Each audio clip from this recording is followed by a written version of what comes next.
Ladies and gentlemen, let's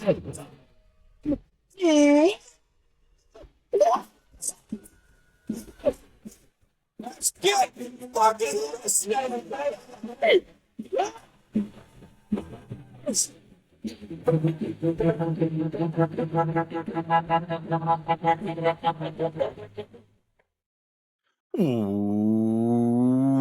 Welcome to Ole Walls House. It's me. It's your man. It's your main man. It's Ole Walls. And I'm back with you. Episode 178 coming your way.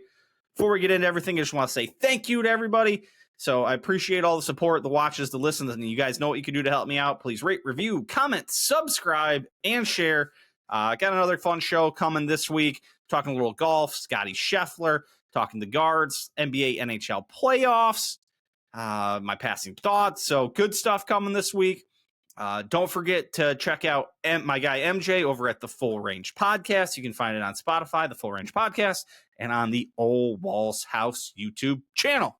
So without any further ado, let's dive in. Scottie Scheffler does it again. I'm running out of things to say about Scottie Scheffler. He's incredible. I mean, he wins by 4 shots. He was, he took the lead late Saturday. Saturday's probably where he wins this tournament, honestly. He birdies 4 of his last 5 holes at the same time that Ben Griffin is kind of making a little bit of a mess coming down the stretch. Bogeys 18, made 4 bogeys on the back 9, threw a couple birdies in there. But, I mean, Scottie Scheffler is just, he's inevitable, man. 70, 70, 68, 70. It's just, in a week when only 11 guys finished under par. He's becoming more interesting to watch every week as he continues this just onslaught of greatness. I mean, if you just look at his career at this point, he's shortest time between 1st and 16th win. He trails only Sam Snead, totally different era, Jack Nicklaus, and Tiger. Those are the only guys ahead of him in that. With his win, he has 3 majors and 16 total PGA Tour wins, all since February of 2022. So, 3 and not even 3.5 years? Jordan Spieth's career is 3 majors and 13 PGA Tour wins. He's made like $80 million career, I believe I heard. Most PGA Tour wins by 4+ strokes in last 40 seasons. Tiger, obviously, far and away, 24. Davis Love with 9, DJ with 8, Phil, Rory, VJ, and now Scottie Scheffler with 7. In 3.5 years, he's been doing this. This guy's a force of nature. I mean, in the last month, in May, he won the Byron Nelson, $1.78 million. The PGA, $3.42 million. The Charles Schwab T Ford, so that was $427,000. And they just took home a $4 million first place check this week. Almost $10 million, $9.5 million in the last 30 days. It's ridiculous. Like, you start to run out of things to say about the guy. But he's just got this quality about him that when he gets out in the league, it's very Tiger-esque. It's like, I'm not going to beat myself. You guys got to come beat me. He leads by 1. He shoots a couple under. Ben Griffin shoots 1 over on the day. Battled. The guy battled. I will give him that. He battled on Sunday. And made double on 17 when he was really kind of out of it. I mean, he wasn't totally out of it. He was, just down by 2. But, he was going to have to go birdie to tie, which is tough on that final 3-hole stretch there. And it's just like, you got to go get it. And like Ben Griffin was trying to go get it. He made, an eagle and a birdie on 15 and 16. But he's just unreal. Like, it's funny. Every time he wins, I find him more interesting, I've come to really like him. I just like the way he carries himself. And every time he wins, I find him way more interesting to watch, to follow. But every time he does it, there's almost like less and less to say about him because it's the same playbook just on repeat and just executed so well. Like he just executes so well. It's not like a Rory where it's like every win comes with something. Like the Masters, it's up, it's down, it's he just absolutely laces the field, or he drives it all over and gets himself back. Like this guy's just like, I drive it relatively far, not really, really far. He hasn't like gone chasing length. He hits it pretty damn far. Like he doesn't need to. He hits it pretty accurately. His iron play is second to none. And then if he just doesn't kill himself with the putter, because he chips it really well too, then he's going to win. And so it's like he continues to win doing the same things. And it's so impressive, but you almost run out of things to say about it because you just keep saying the same thing over and over and over and over. And it's like, how much do I just keep saying? No, he drives it incredible. He stuffs his irons. He chips it really well. His putter, it was okay. And chalk that up. W. I mean, he didn't make a putt outside 15 feet all week. I don't know if that held true. Let me see if I can just check the last couple holes here. I think I said that on 14 or 15. I don't think he made anything. No, that was a 2-putt. That was a 2-putt. And the 18 was a 2-putt. It just, every time, it's just incredible. Doesn't make a putt outside 15 feet and wins a PGA Tour event by 4 strokes. That's unheard of. Unheard of. He made 1 bogey on Saturday and Sunday. It was on the 10th hole. 1 bogey. I'm running out of things to say about him real quick. And despite that, he's more interesting every week. Just like as this keeps going. Like, I think the things we're going to start saying about him is just like his chase up like history's leaderboard of greatness. Like, are the things we're going to start talking about with him. It's just like, this guy just keeps doing things that very few people in the history of golf have done. And I'm getting hyperbolic here, and it's real easy to do that because he's just won in his last 3 starts. I mean, he has the same number of wins as the Colorado Rockies do in the month of May, since May 2nd. He's played 4 tournaments. He's won 3 of them. The Rockies have played 28 games. They've won 3 of them. It's just absolute absurdity. Absolute absurdity. Just wow. Just wow. Just wow. Let's just kind of talk about some other things. Jordan Spieth, we'll get to Ben Griffin in a second, but Jordan Spieth, signs of maybe life again. 72, 69, 72, 74. Struggled on Sunday, but kind of kept it alive somehow, some way. Bouncing balls across little walkway bridges.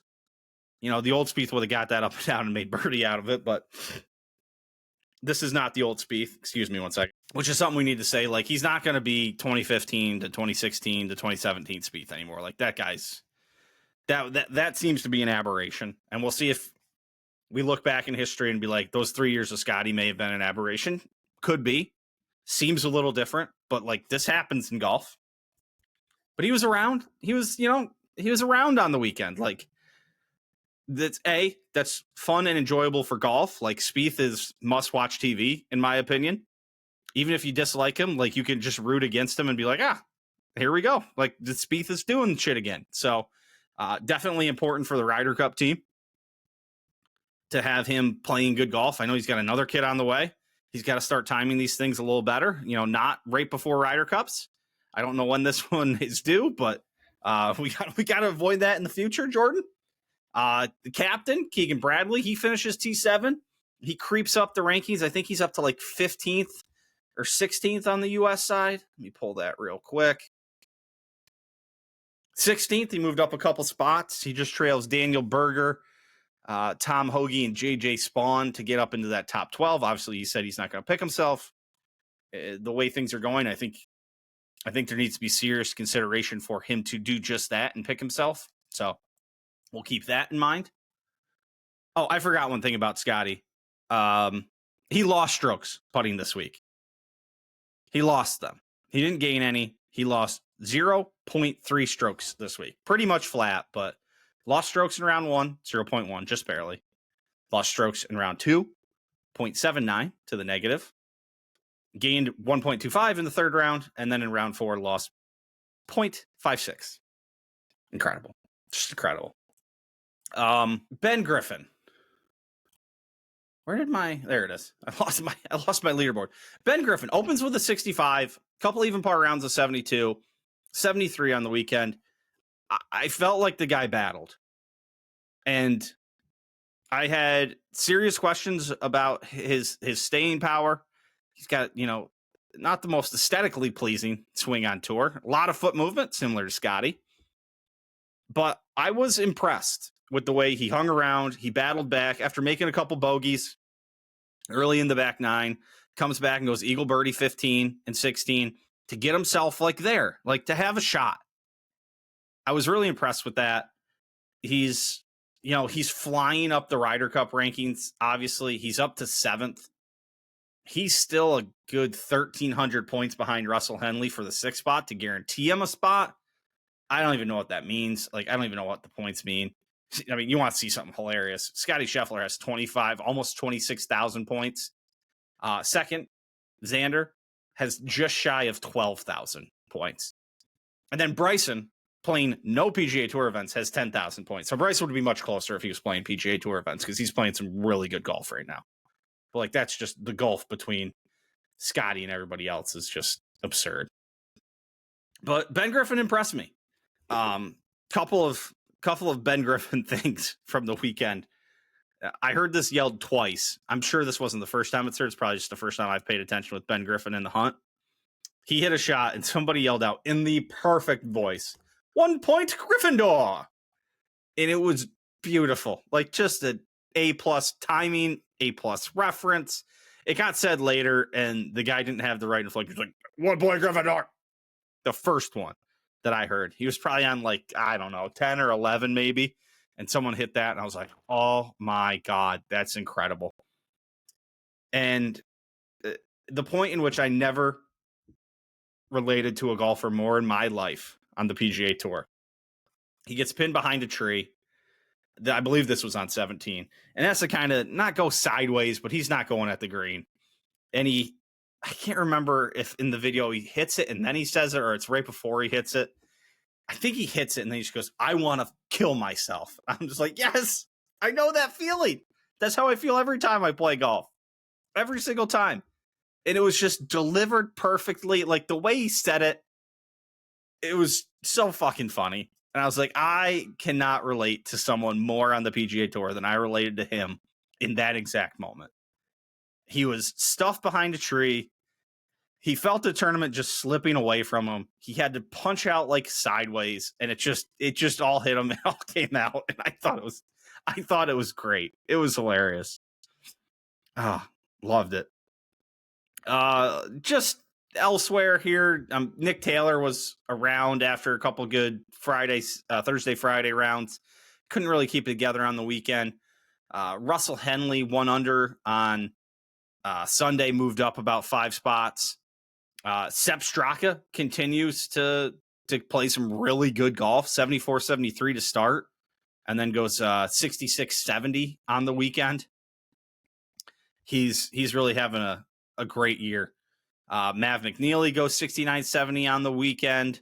Again, if we can get some of these guys that are looking like they're going to make the Ryder Cup team to show some life, that'd be nice. Tom Hoagie, top 10 finish, moved up 8 spots, shooting to 2 under 70.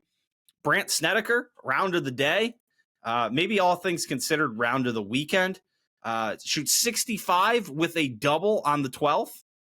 So, wowza. 9 birdies for Brandt, who was in on a sponsor exemption. I think I heard he moved up from 190th to 100th in the FedEx Cup rankings.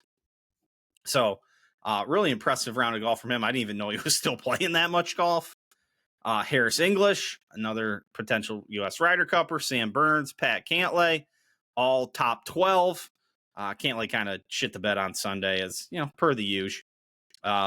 Ludwig, signs of life. He goes 66 on Sunday after a 77 on Saturday. Colin Morikawa completely just, Homer Simpson himself out of this golf tournament after an opening round 67, goes 75, 77 the next 2 days, 71 on Sunday. Where's Akshay? Akshay did some things here. Where did he go? I think he shot an 80 one day. Justin Thomas shot 80 and then came back 69, 71, and then 73 on Sunday. Where did Akshay go? I got to search him. I got to do a search for Akshay because this guy just... Yeah, it was Saturday. He goes 70, 69, so he's right there and shoots 80 on Saturday. Bounces back with a 70. Again, that's another guy who's kind of hanging around for the Ryder Cup team for the U.S. So let's go there. Let's talk a little Ryder Cup a little more. Obviously, top 6, not a whole lot has changed here. Scottie, Xander, Bryson, Justin Thomas, Colin Morikawa, Russell Henley. Ben Griffin moves up 6 spots to 7th, as I mentioned.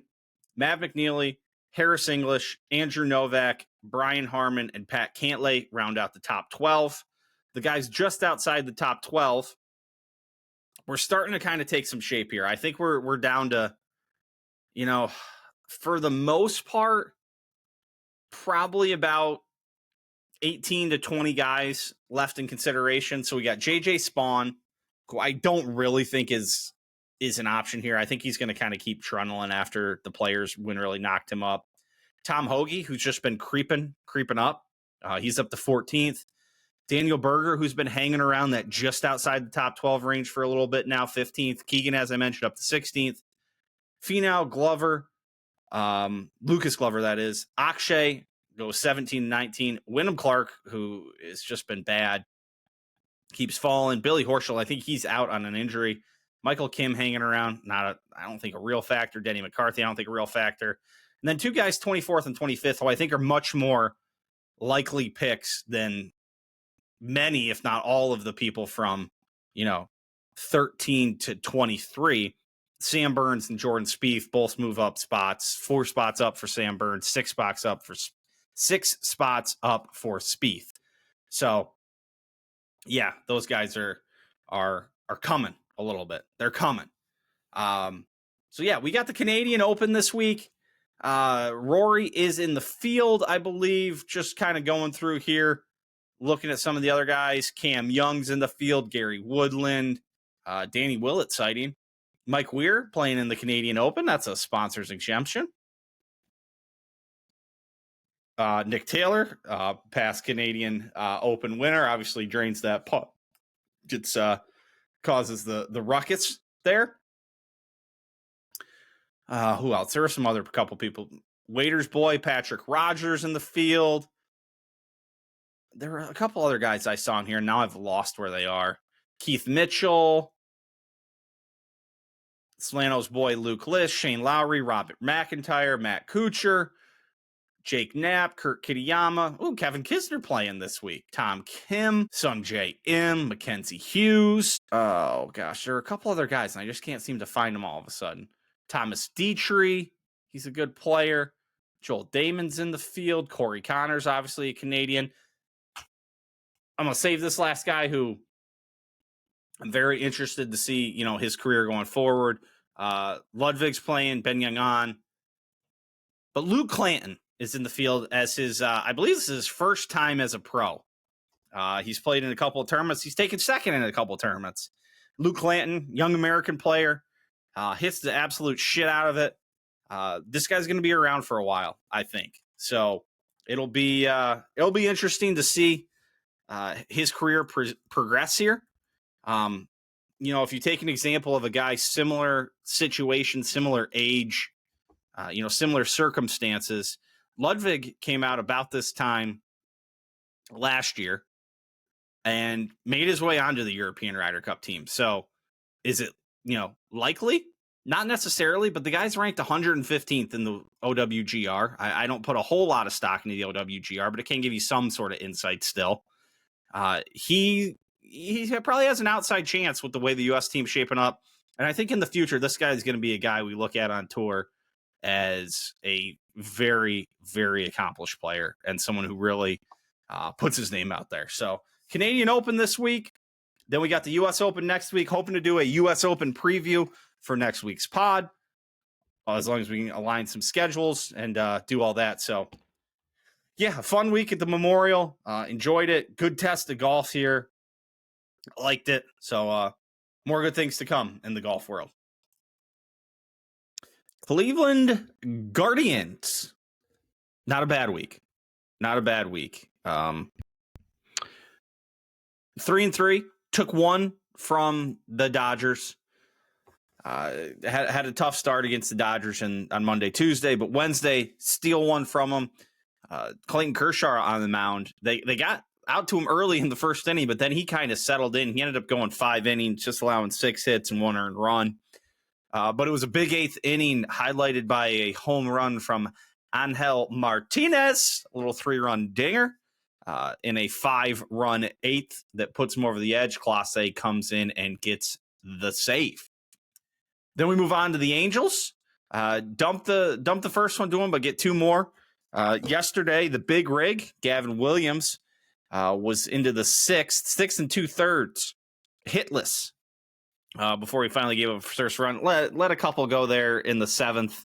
Hunt Hunter Gaddis came in, but he settled down, and the Indians were able to prevail after getting out to a good start there. Jose Ramirez with a solo home run. Stephen Kwan delivered an RBI as well. So, as well as Nolan Jones, a couple of RBIs. Nolan Jones has found himself a little rhythm here in the last 4 games. 8 of 16, 6 RBIs, all in the last 4 games. Sneaks up the RBI list very quickly from, just barely in double digits, but now as many as Bo Naylor and Daniel Schneemann. Couple more at bats than those guys, but trailing the big producers and, Jose and Santana and Manzardo and Arias and even Kwan, 21 RBIs. So, I mean, if we can get Nolan Jones going, that'd be helpful. He's going to see some more time out there in the outfield, I would have to imagine, with Lane Thomas again going back on the injured list. So any way we can find some more production from other people on this team outside of Jose, those top 4 or 5 guys, Jose, Santana, Manzardo, Arias, and Stephen Kwan, it's going to be up to guys like Angel Martinez, Nolan Jones, Bo Naylor, Daniel Schneemann, who've all had nice things. I mean, Lane Thomas is down. You're not going to get much of production out of Hedges. I mean, Roke's not going to give you a lot either. So, you gotta get what you can out of the guys who can give you something. And Daniel Jones seems to be the next guy up on that list. So it was nice to see Gavin Williams, who's really been up and down, but really kind of coming into form a little bit. Seeing that the no hitter for 6 2/3. He now leads the team in ERA of starters. 3.79, 12 games, 60 innings, or 59 in a third inning. So getting out there. Batters are only hitting 235 off him. So it's good to see him. That was a big key, was that a guy like Gavin Williams has to have some production in the starting role and get into the 6th inning, so that we're not taxing this bullpen so much. Slade Sikani, I'm just gonna call him Slade going forward, got a start for us, gets a win. That's good to see as well. So, there's Gavin Williams, Luis Ortiz, Tanner Bybee, Logan Allen are pretty steady starters. Nobody's blowing the doors off it at all, but there's obviously that 5th spot that's out there until we get Bieber back.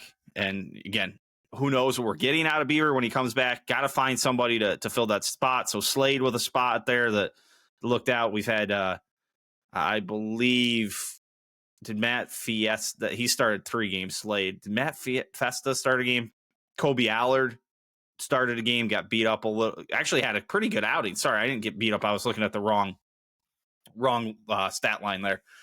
So Colby Allard, Slade. I mean, I don't know if they're gonna try and start him at all. I mean, Tristan McKenzie's down. He was really struggling. I haven't seen much of what he had going on. So there's that spot with Ben Lively down and no Shane Bieber back. That 5th spot in the rotation's out there for someone to go out and earn a big league spot for themselves. So tough stretch coming up here for the Guards this week. Heading to New York to the Yankees, the evil empire. We don't like them. We don't like them at all. Got a 3-game set in New York. Starts on Tuesday, the night this pod will come out. Let's see who we got for starters. It should be about time for Bybee to get back in the lineup, if I'm not mistaken. What do they have penciled in there? Yep, Tanner Bybee versus Carlos Rodon. On Tuesday, Wednesday, we get Luis Ortiz against Schmidt. And then we get Slade. Slade's back up. He's got himself a tough task. He's going up against Max Fried. What an addition that is for them. Max Fried coming into the lineup. Then after heading to New York, they come back and host the Houston Astros, who are surging a little bit here. I believe they've won 7 of their last 10. They've come up and taken over the 2nd spot in the wild card. The Royals have kind of fallen off a little bit and have fallen out, so it's no longer 3 AL Central teams holding down the wild card. But, still a game up in the wild card, which is nice on the final wild card spot of the Twins. Game and a half up on the Blue Jays, who are the first team chasing. Still sticks back in the Central, but hey, I mean, when you're chasing the team with the best record in baseball, it can be tough. It can be like that sometimes. So hopefully, you can hope that they kind of cool off a little bit at some point, and Cleveland's ready to keep ticking. So a tough week here before the Reds and the Mariners in the following week. Mariners tough. They're obviously leading their division. Reds aren't the greatest thing. So this is another week where it's like, hey, you went 3-3 this week. If you can find a way to go 3-3, take 2 or 3 from one of these teams, that's a huge success. We can't be getting swept. Can't get swept against New York. Can't get swept against Houston. You got to get 1 game out of each of them minimum. Like, if it's a 2-4 week, it's not great, but you can trudge on. If you go, 1-5, 0-6, I mean, that's bad news. Again, I know it's June, and it's the thing of baseball. It's like, hey, we're so far from the end, but hey, games in May and June count the same as games in September. So you got to keep stacking wins where you can. Hopefully the big rig keeps finding some mojo, finding some momentum, continuing on. Bybee can, hopefully stay strong himself. 3.86 out of them. Then you got Kate Smith, you got Hunter Gaddis. Clase's coming into form. He's 13 of 15 in his save opportunities. His ERA is, dropping precipitously. It's down to a 3.96. I think it was at one point in the 7s. So, he seems to be doing better coming off the after he came back off that little injury stint. Tim Herron hasn't had his greatest stuff this year, but he's still solid. So, just keep making the steps. Obviously, everything, I say it every week, everything goes by Jose, 11 homers, 29 RBIs, leading the team in both of those. Just got to keep having it out of him. 13 doubles, leads the team in that. Just a hit behind Stephen Kwan, leads the team in runs. Like, he's the guy. And Carlos Santana has had some nice production too. He's had 7 homers, 29 RBIs, 30 runs. So, I mean, he's producing too. So, I mean, that was a nice touch that we're getting more out of him than we thought. And maybe losing Naylor wasn't as bad of a deal as we maybe all thought it was at the time. Carlos Santana has stepped into that role pretty nicely. And Manzardo, I love Manzardo. Really took the leap this year. He could bring his batting average up a little bit, and his OPS is a little low. But, production with RBIs and homers and 6 doubles too, and 23 walks. I think that's the second most walks on the team. Again, behind Carlos Santana, who's, been producing. He's got to bring his strikeouts down a little bit. Him and Arias, young guys, high strikeout numbers, got to bring those down a little bit. But I mean, in today's baseball, I don't think that's as big of a worry as it used to be. And I'm not. I'm still a little bit behind the whole analytics movement here. So big week for the Guards. Big week coming up. Just gotta weather the storm of two really tough teams. Let's talk a little playoffs here in the NBA and NHL. We are set for the finals in both. Over in the hockey world, we had a couple of 4-1 series. Not a whole lot of drama in either of those. The Edmonton Oilers and Florida Panthers both advance. So in hockey, we're looking at new school versus old school. Florida Panthers, obviously sunny Florida, not what you'd think of as a hockey town. And then you got the Edmonton Oilers, a storied franchise in the NHL. Edmonton looking to be the first Canadian team to win an NHL Stanley Cup since 1993 when the Montreal Canadiens were able to do it. They get going on Wednesday. They go a 2-2, 1-1-1 format with the Oilers having home ice advantage. Home ice, not home court. This is ice we're on here. So the Oilers will get going. They go Wednesday, Friday, then they start splitting it up a little bit more between Friday and Monday with the change of locations, and a 2-day gap in between when they go Monday, Thursday, and then they go down to a 1-day split. It's really weird how they do this. Like, you'd think, they take, the Saturday, Sunday when they change locations, but then they get 3 days off in between game 3 and 4. You'd think they do if they're going to do the 2-day versus 3-day. You do the 2-day like they do on the first one. It goes Wednesday to Friday there in Edmonton. You take, the 1 day in between. Then you have the 2 days in between when you go change locations, which they do. You get Saturday, Sunday in between the Monday game, but then they give you Tuesday, Wednesday in between the next game. And then when they change locations again, it's a 2-day, but then it's a 1-day back to Florida, a 3-day back to. I don't get it, man. I don't get the scheduling on this. But the big story there is Canadian club looking to win the Stanley Cup for the first time since 1993. Over in the NBA, we have the Indiana Pacers and the Oklahoma City Thunder. I will say, I don't think this is the matchup the NBA executives were looking for. Two smaller market teams. This isn't going to grab a lot of national headlines from the casual fan. Really going to rope them in. Now, there's an argument, as a friend of the program, Jeff Slanovic, is making, that this is an awesome matchup. Best offensive team versus best defensive team. They got SGA with the Thunder. He's on the Thunder, right? Yeah, that's the one. Shai Gilgeous-Alexander. Yeah, he plays for the Thunder. So you got him. You got Tyrese Halliburton with the Pacers. They go Thursday. Again, they go 2 days in between most games, except for a couple random ones, except for one random time when it's just 1 day in between games 3 and 4, because of course. But yeah, I'm not. I was kind of into this Knicks team. They're out. I'm struggling to find a lot of intrigue here. I don't really follow the NBA. I think I've made that plenty clear in the past. But maybe if there's a good game or two, and I kind of catch some interest in it, I could do it. I will say, here's the great thing about the kicker. I don't know if it's the great thing about either, because I think they still start kind of late, but NHL starting a smidge earlier. They're starting the games at 8:00 East Coast time as opposed to 8:30 East Coast time.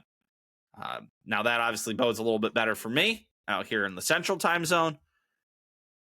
But God, couldn't they just start these things a smidge earlier? Let me make my picks here. I'll make my picks. It seems like the Thunder are a better team than the Pacers. I think they obviously have the best player on the court. That said, the Pacers, have a solid team. I can't get over that Tyrese Halliburton looks like he's a 7th grade girl shooting a basketball. Obviously, it works. And, being, pretty isn't the goal, but it just throws me for a loop. So I think I got to take the Thunder there. NHL, I don't know much about either of these teams. It just feels like it might be the the moment for the Edmonton Oilers, the Canadian teams, finally getting one. What do we got? 22 years since they got it. It was barely alive the last time a Canadian team won a Stanley Cup, hoisted Lord Stanley's Cup. I think this is it. The Oilers get it done. The Oklahoma City Thunder get it done. Take it to the bank. Time for some passing thoughts. It's June. It's June, ladies and gentlemen. And warm weather is finally here in the upper Midwest. About 80, I think it topped out about 85 today. It's lovely. It's been, in the mid 70s. Now, if you give me 75 to like 80 every day of my life, oh, would I take it? Give me just a little cooler at night and in the morning so I can pop the windows open. That's what I'm talking about. But I mean, the weather, we got ahead of ourselves here. Summertime is here. I'm just going to read the next couple days for you. 81, 76, 72, 76, 78, 76, 77, 78, 77, 77, 80, 79, 76 for the next 2 weeks. Doesn't get much better than that. Summer's here. You can golf almost every day now. It's not like you're looking at the weather and like, ooh, today's my day. It's like, hey, they're all days, as long as it's not raining. Finally had, my best round of the year on the course here on Sunday. Finally put it together a little bit. Didn't hit the driver like a complete idiot. I think I mentioned I went and got a little swing evaluation at Golf Tech. Noticed some things. Came back, went to the lab, been to the range, been working, trying to fix a little takeaway move that I got going on that's been not ideal. So slowly but surely, it seems to be becoming a little bit. Hit the ball very well. Hit 12 or 13 greens yesterday. Didn't make a ton of putts, made a couple. But I'm much more interested in the way I was striking it, especially off the tee. A couple more balls that came out and had a little more distance because I was actually making a better path and a better swing at the ball instead of just slap dicking it out and block cutting it. So we're getting there. We're creeping up on it. It's golf season. It's lovely. It's warm. And with the warm weather comes, a spring cleaning, an early summer cleaning. First I rearranged my closet. My closet's gotten a little unkept. I am the biggest, I will really organize the shit out of something. And then as time goes by, it gets away from me. I've got I got my dresser. My dresser stays relatively fine. But I have a couple of shelves in my walk-in closet. And, the stuff hanging's fine, but I had put shorts and sweatpants and pants up along the top, and it just got unkept. I was just kind of tossing shit up there, and things were getting mismatched. I had, work pants with jeans, and I have work jeans and regular jeans and shorts and mesh shorts and golf shorts, and it was just all over. I had to put it back together. Then I had to organize my hats. I was just launching my hats up there, no rhyme or rhythm. Came down. I organized. Well, color-coded in some instances. Purpose-driven. Or are they work hats? Are they just, a novelty hat? Not novelty isn't the right word, but hats from places, from breweries, from, a Wisconsin hat, a hat from a golf course that's not necessarily a playing in golf hat. Golf hats of different colors. We got them all organized. We got them lined up. Looks nice and tidy in there now. Makes the space feel bigger when you keep things cleaned up. Get rid of the clutter. Get yourself some room. It helps. Then we went outside. We went to the garage. In garages, they get dirty. You get that door open, the leaves are blowing, the dirt, the dust, whatever you're tracking in off your car. So we took everything out. We swept it all out. We got into the corners, swept it out of there, and got all that shit out of there. Floor was nice and clean. Probably need to go through there with a power washer and just power wash the shit out of it. But also in there putting my siding on, no knock on the guys putting it on. You got to knock that shit in and nail some stuff in to put it on there. And, knocks off a little crumbles of the drywall dust comes kind of falling out. So we got that out of there. We did some rearranging. I put another board up on the wall with some nails to hang some pieces of some tools, some garden hose, a shovel, what is why can't the thing you sweep with? What is that? Oh my gosh, I'm completely blanking. What do you sweep with? Oh my God. Broom. A broom. Had to hang up a couple brooms, a couple hose, a couple rakes, all that kind of stuff. I'd put a big piece of wood up on the wall with some hanger, but I didn't have enough of it. So got that up there. Put our garage fridge in a new spot. It'd kind of been in a spot that was annoying. I don't even know why we put it there, but put that in a new spot. Really opened the space up. Gave us more space. Got rid of an old grill. Had got a new, bigger, set grill. Had a portable grill. Threw that out on the curb. Said, get on the local Facebook page. Said, if anyone wants it, you just come get it. Just come get rid of it. Take it off my hands. But yeah, that just makes you feel good. You look in there, and you're like, I did a good job here. We reorganized. We got things in a better setup. So it's good. It's good. This is one of the more wild stories I've maybe ever seen. A place called Dallas, Pennsylvania. It's where I went to college. The University of Misericordia University is there. So very familiar with Dallas, Pennsylvania. There's a high school there. And, in a totally different part of the country, I believe it was in Frankfort, Kentucky. A kid who had graduated from Dallas back in 2017 was speaking at a victims of gun violence rally, get together, whatever you'd like to call it. Noble cause, whatever. And he told a story that he survived a school shooting at Dallas, PA high school. He said 10 students, including his best friend and brother, were killed. And I guess, local news affiliates, I think it even made it to like MSN's national affiliate, ran with it and reported on this. And the big issue was there'd never been a mass shooting at Dallas, PA high school. Ever. It just didn't exist. He just made the story up, just completely fabricated it. And it's just such a wild thing that, like, I don't even know how you're like, yes, that's what I'm going to do. Like, we're just going to come out here and just make up a story about a school shooting. Like, A, it's something just so crazy to say, but B, like, in the time of the internet that we live in, that like these things can be looked up very quickly. And I saw it, and at first I was like, wait, was there a school shooting? And then, like, when he said it, I was like, I was still living back in Pennsylvania or just had left. Like, I think I would have heard about this. And it's like, all it takes is a quick Google search. Like, that would be all over the internet if that actually happened. It's just wild. Like, it's just one of the craziest things I've ever seen in my life, like, happen. Just cannot believe it. Oh, on a lighter note, I saw this meme. I guess it was a meme. It's a picture with some writing on it, talking about the 2012 NFL QB class from the draft. Or I don't even know if these guys were all drafted. But the quote is the 2012 QB class is bizarre.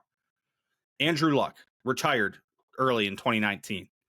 RG3 retired in 2020. Had a great start, kind of never was able to recapture that. Ryan Tannehill, random AFC Conference Championship game run, it says. Yeah, took the Jags there one year. Brandon Weeden was a 28-year-old rookie. Brock Osweiler out of the league by 2018. Russell Wilson, surefire Hall of Famer.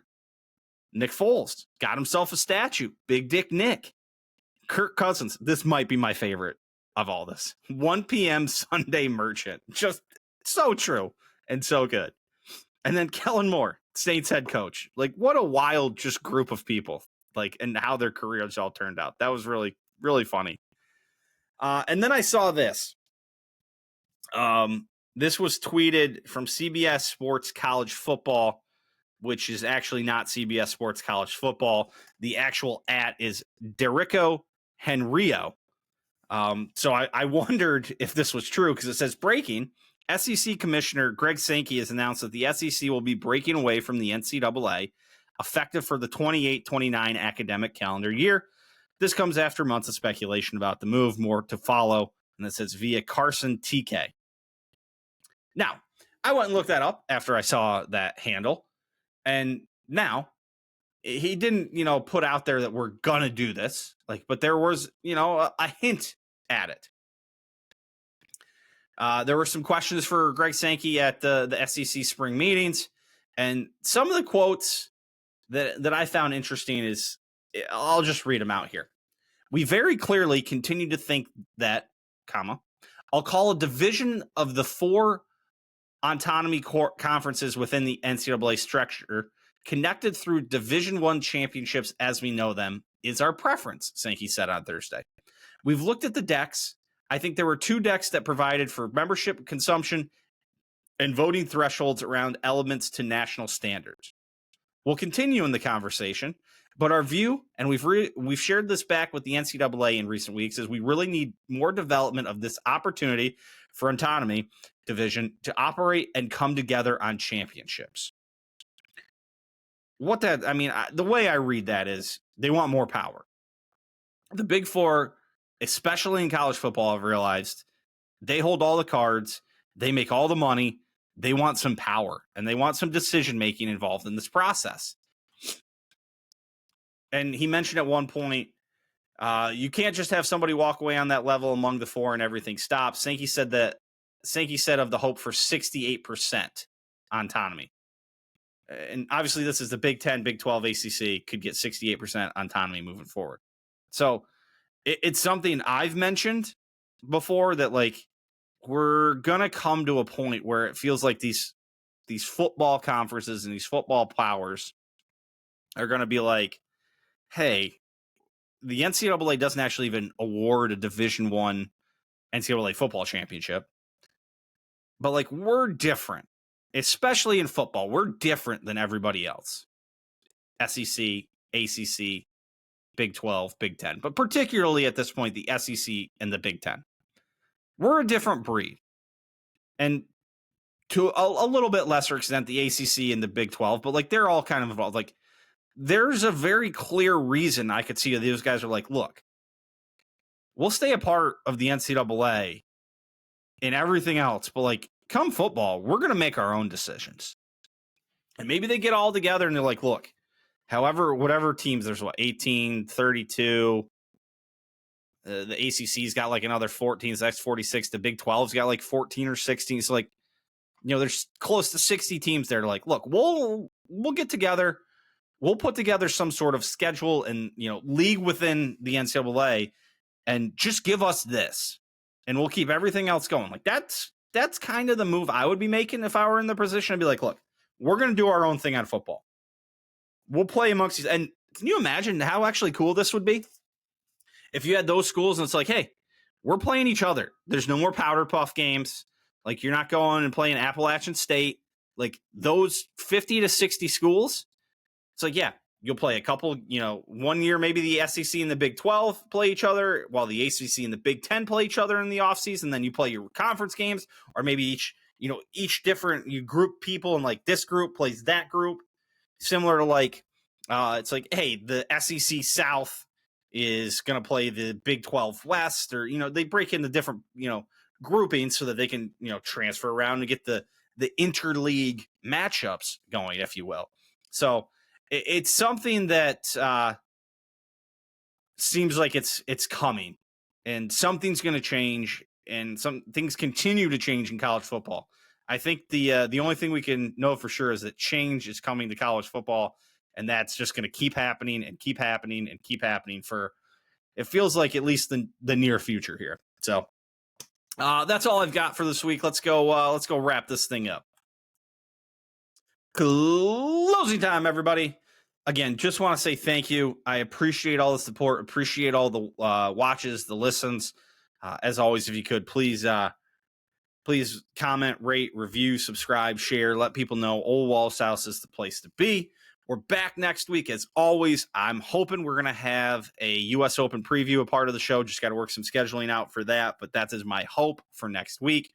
As always, thank you to producer Kevy for helping us get started on the video. Don't forget to check out my guy MJ, the Full Range Podcast on Spotify, and the Full Range Podcast can also be found the Ole Walls House YouTube channel.